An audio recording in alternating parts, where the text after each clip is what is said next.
Hello, good morning, Barcelona. Dito na naman ako kung luluto ako ng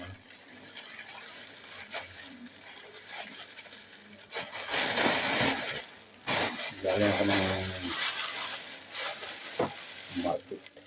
Ito yung lulutuin ko ngayon.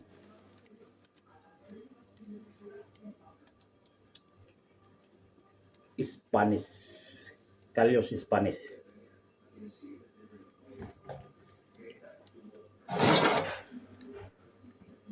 Ito yung tinatawag na tapas.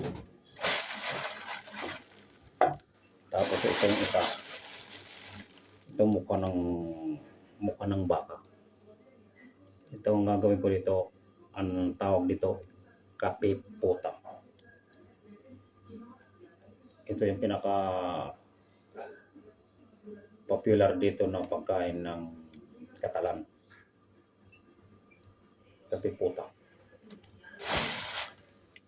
Ito. Part ng mukha ng baka. Ito yung kalyos pang tapas. Itong pinaka-the best na luto nila dito. Parang traditional.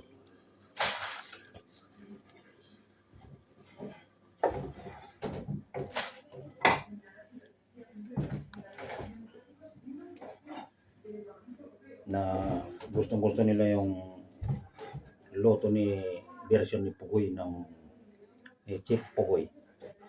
Yung version ng luto ni Chief Pugoy na kalyos. Yung pinaghalong Spanish at saka Pilipinas. Pinagsama ko yung lasa na ganun. Pag nakakakain sila, is different taste, sabi nila.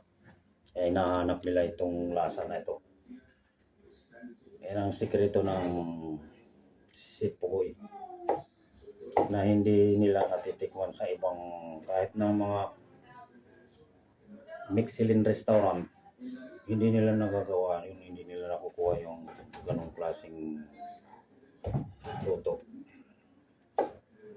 Kasi yung style, solid sila sa tradisyon nila. Pero sa akin, hinaluan ko ng Philippines. Mas maganda ang resulta.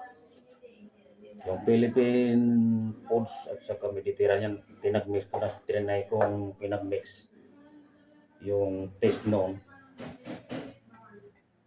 Naging rin, naging patok din sa panlasa nila. Accept nila yung lasa na Mediterranean Philippines.